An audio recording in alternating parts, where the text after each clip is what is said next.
E T V کے ناظرین، آج جس بزرگ کے آستانے کی زیارت کر رہے ہیں اس کا تعلق ریاست مہاراشٹر کے ضلع پربھنی کے مراٹھواڑہ سے ہے۔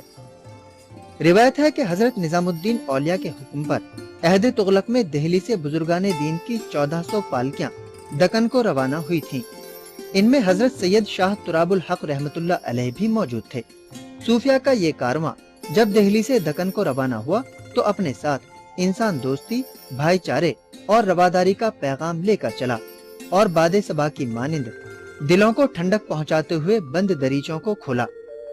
حضرت سید شاہ تراب الحق رحمۃ اللہ علیہ کی ولادت باسعادت خراسان میں ہوئی۔ آپ کا سلسلہ نسب 11 واسطوں سے حضرت سیدنا ابو حنیفہ تک پہنچتا ہے، اور سلسلہ طریقت 21 واسطوں سے سرکار دو عالم حضرت محمد مصطفیٰ صلی اللہ علیہ وسلم تک پہنچتا ہے۔ آپ کے والد بزرگوار کا نام حضرت سید محمود اور والدہ ماجدہ کا نام بی بی ہاجرہ تھا، جو عہد عباسی میں بعض ناگفتہ وجوہات کی بنا پر بغداد سے خراساں آئے۔ یہیں پر حضرت شاہ تراب الحق رحمۃ اللہ علیہ کی ولادت باسعادت 610 ہجری میں ہوئی۔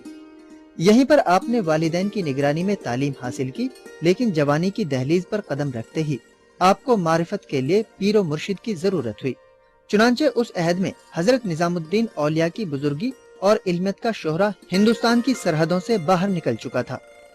حضرت سید شاہ تراب الحق رحمۃ اللہ علیہ نے پیر و مرشد سے ملنے کے لیے ہندوستان کا قصد کیا، اور خراساں سے نکل کر پہلے چشت آئے، اور ایک چلہ کرنے کے بعد آپ نے پاک پٹن کا رخ کیا۔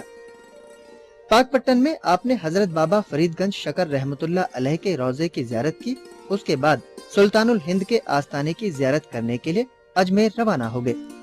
1 ماہ کے مشکل سفر کے بعد آپ اجمیر پہنچے، اور یہاں سلطان الہند کے آستانے پر حاضری دینے کے بعد اجمیر کے ممتاز بزرگان دین سے ملاقات کی اور دہلی روانہ ہو گئے۔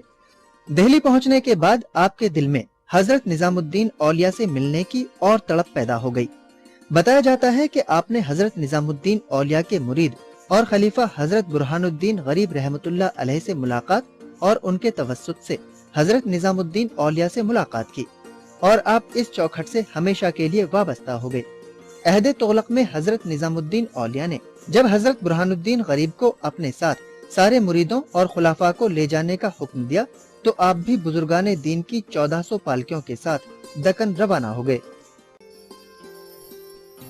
حضرت سید شاہ تراب الحق رحمۃ اللہ علیہ نے دکن کے مختلف مقامات کی سیاحت کے بعد پربھنی میں سکونت اختیار کی تھی۔ آپ کرناٹک، حیدرآباد، جالنا اور پاتری میں بھی قیام پذیر رہے ہیں۔ جب آپ پربھنی پہنچے تو یہاں کے حالات بالکل مختلف تھے، زبان اور رہن سہن بھی جداگانہ تھا۔ حضرت شاہ تراب الحق رحمۃ اللہ علیہ نے بستی سے دور اس مقام کو جہاں پر آپ کا آستان مبارک ہے اپنی ریاضت کا مرکز بنایا، اور یہاں سے انسانی خدمت کا وہ عظیم کارنامہ انجام دیا کہ بلا لحاظ قوم و ملت تمام لوگ آپ کے مریدوں میں شامل ہو گئے۔ حضرت شاہ تراب الحق رحمۃ اللہ علیہ کے پردہ کرنے کے ایک عرصے بعد تک آپ کے آستانے پر کوئی تعمیر نہیں ہوئی تھی۔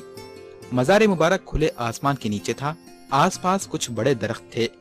نظام حکومت کے عہد میں جب احمد محی الدین تعلقدار کی یہاں پر تقرری ہوئی تو انہوں نے سن 1911 میں اس آستانے پر گنبد بنوایا۔ اس کے بعد مختلف اوقات میں درگاہ کی تعمیرات ہوتی رہی۔ یہی وجہ ہے کہ اس آستانے میں ہمیں ایک ساتھ کئی تہذیبوں کے فن تعمیر کے نقوش دیکھنے کو ملتے ہیں۔ آستانے میں 4 جانب سے داخل ہونے کا راستہ ہے، اور یہ ہمہ وقت کھلا رہتا ہے۔ زائرین اپنی مرضی سے جب چاہیں زیارت کر کے فیض یاب ہوتے ہیں۔ حضرت شاہ تراب الحق رحمۃ اللہ علیہ کے عقیدت مند ملک و بیرون ملک میں پھیلے ہوئے ہیں۔ آپ کا عرس ہر سال نہایت تسک و احتشام کے ساتھ منایا جاتا ہے۔ عرس بڑے پیمانے پر منایا جاتا ہے، اور اس کے لیے ضلع انتظامیہ کے ساتھ میونسپل کارپوریشن بھی خاص انتظامات کرتی ہے۔ عرس کے موقع پر صنعتی نمائش کا بھی اہتمام کیا جاتا ہے۔ زائرین عرس میں شرکت کے بعد صنعتی نمائش کا بھی لطف لیتے ہیں، اور جب اپنے گھروں کو لوٹتے ہیں تو ترپ پیر کے آستانے کا صدقہ بھی اپنے ساتھ لے جاتے ہیں۔